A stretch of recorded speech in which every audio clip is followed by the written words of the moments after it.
माननीय नरेंद्र मोदी जी की छवि को खराब करने का एक प्रयास, कुछ साजिशों के तहत ऐसा प्रयास किया जा रहा है। उसमें चाहे बीबीसी डॉक्यूमेंट्री की बात करें या फिर जैसा कि अभी जिस बयान की, जो आप सोरोस के बयान की बात आपने की है, तो ऐसी कुछ इंटरनेशनल ताकतें हैं जो कि आज हमारा देश जिस प्रकार से आगे बढ़ा है, हम दुनिया की सबसे तेज गति से आगे बढ़ने वाली अर्थव्यवस्था बने हैं। हमारी जो जीडीपी आज लगभग 7% के करीब है, जब हम बहुत सारे विकसित राष्ट्रों को भी देखते हैं कि भारत से बहुत पीछे हैं, और जो महंगाई की दर है उसमें भी हमारे देश की महंगाई दर लगभग 6% के करीब है, 6.5% के करीब है। अर्थात हमारी जीडीपी भी, ग्रोथ रेट भी हमारी बहुत हाई है। हमारा देश आगे बहुत तेज गति से आगे बढ़ रहा है। तो बहुत सारे जो है लोगों को ये बात आज हजम नहीं हो रही है। और चाहे हम बीबीसी डॉक्यूमेंट्री की बात करें या हम दूसरे विषयों की बात करें, और जहां तक राफेल की बात है या फिर गुजरात दंगों की बात है, तो उसमें तो ऑलरेडी सुप्रीम कोर्ट जो है क्लीन चिट जो है दे चुका है। तो लेकिन फिर भी कहीं ना कहीं ये प्रयास किया जा रहा है कि हमारे देश की छवि को, और माननीय प्रधानमंत्री नरेंद्र मोदी जो आज दुनिया के सबसे सर्वश्रेष्ठ नेता हैं, कहीं ना कहीं उनकी छवि को खराब करने का प्रयास किया जा रहा है।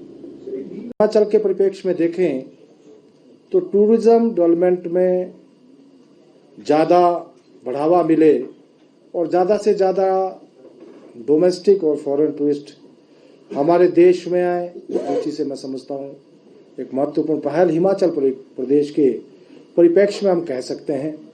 इसी प्रकार से रेलवे का जो बजट आया, ऐतिहासिक बजट इस बार रेलवे को दिया गया है। हम जिस प्रकार से कनेक्टिविटी की बात करें, एयर कनेक्टिविटी को लेकर 50 नए एयरपोर्ट्स को प्रारंभ करने की बात इसमें रखी गई है। स्वास्थ्य क्षेत्र में भी विशेष ध्यान रखा गया है। कुल मिलाकर मैं समझता हूं हर क्षेत्र में हमारा देश आगे बढ़ सके, ऐसा एक बजट प्रस्तुत करने का प्रयास किया गया है। और अगर हम हिमाचल प्रदेश की बात करें तो हिमाचल प्रदेश को इस बजट में, जहां रेलवे में 1902 करोड़ रुपया मिला है, जिसमें कि हमारे चाहे वो नंगल तलवाड़ा रेल लाइन है, भानुपल्ली बिलासपुर है, चंडीगढ़ बद्दी जिसका काम चला हुआ है, या फिर शिमला जो हमारी हेरिटेज रेलवे लाइन है और हेरिटेज ट्रेन है, मैं समझता हूँ रेलवे की दृष्टि से हिमाचल प्रदेश को भी पहली बार इतना बजट इस बार के बजट में मिला है। हिमाचल प्रदेश में भी जहां रेलवे में अच्छा हमको बजट मिला, साथ ही साथ अन्य क्षेत्रों में भी अगर हम देखें इंफ्रास्ट्रक्चर डेवलपमेंट की दृष्टि से भी हिमाचल प्रदेश को विशेष तवज्जो इसमें मिली है।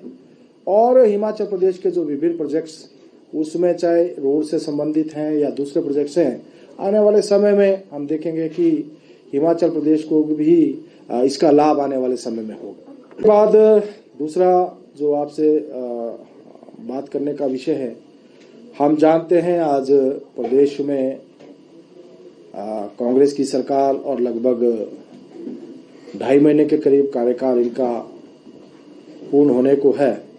लेकिन हम देखते हैं कि जो अपेक्षाएं इस सरकार से थी और जनता ने जो इस सरकार से एक जो उन्होंने इच्छा रखी थी कि ये सरकार आते ही बहुत कुछ करेगी, लेकिन अभी तक उस दिशा में ये सरकार नाकाम रही है। पिछले लगभग 2.5 महीने में लोगों को कुछ मिला तो नहीं, लेकिन ये अवश्य मिला कि बहुत सारे कार्यालय बंद कर दिए गए, टैक्स का बोझ जनता के ऊपर पड़ गया, और जो गारंटियां इन्होंने दी थी, 10 गारंटियां इन्होंने सत्ता में आने के लिए, सत्ता हथियाने के लिए जनता के बीच में रखी थी, लेकिन अभी तक एक भी गारंटी पूरी नहीं हुई। दूसरी ओर जो पूर्व की सरकार ने, भारतीय जनता पार्टी की सरकार ने जनहित में कार्यालय खोले थे, लगभग 620 कार्यालय इन्होंने इसमें से बंद कर दिए।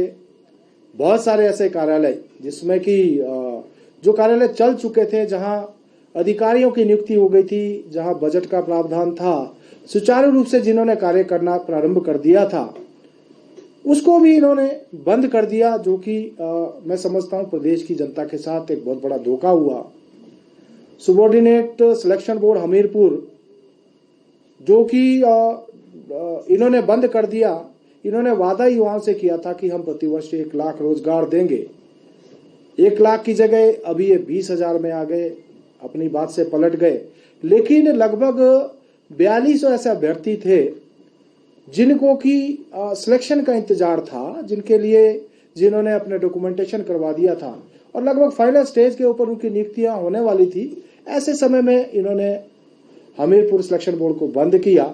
युवाओं के साथ बहुत बड़ा धोखा इस सरकार ने किया है और 2.5 महीने बीत जाने के बाद भी अभी ये इसको प्रारंभ नहीं कर पाए। मैं समझता हूं युवाओं के साथ एक, जिसको मैं कह सकता हूं, जो इन्होंने वादा किया था, वादा खिलाफी का काम इन्होंने किया। मैं भी स्पष्ट रूप से कहना चाहूंगा कि हम लोग नहीं चाहते कि किसी प्रकार की पॉलिटिक्स इसमें की जाए, किसी प्रकार की राजनीति की जाए।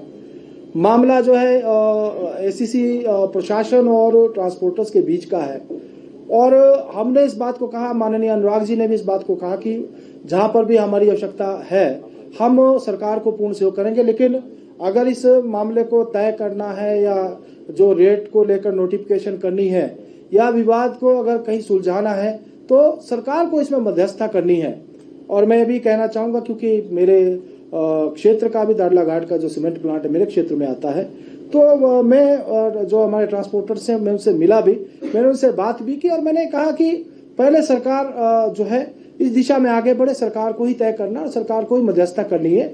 लेकिन हमारी जहां पर आवश्यकता है उसमें चाहे हमारे माननीय अनुराग जी हैं या मैं स्वयं हूं, तो हम लोग जहां सरकार को हमारी आवश्यकता है हम लोग उसके लिए तैयार हैं। हमको जो भी करना है हम उसके लिए कहीं पर भी हमारी ओर से कोई कमी नहीं रहने वाली। पंजाब के मुख्यमंत्री हिमाचल आए थे, देखिए ये तो इनफैक्ट चन्नी जी जो पूर्व मुख्यमंत्री पंजाब हैं उनको देखना था। अब बहुत ज्यादा उस विषय को लेकर मैं कुछ कहना नहीं चाहूंगा क्योंकि मुझे बहुत ज्यादा जानकारी भी इस विषय की नहीं है, क्योंकि जो पगड़ी के ऊपर टोपी वाला, लेकिन धार्मिक दृष्टि से उनका क्या इस और मैं उसमें बहुत ज्यादा, क्योंकि मुझे ना इस विषय को लेकर बहुत ज्यादा जानकारी है, बेअदबी वाली जहां तक बात है, और ना मैं इस विषय में कोई बहुत ज्यादा ऐसी टिप्पणी करना चाहूंगा।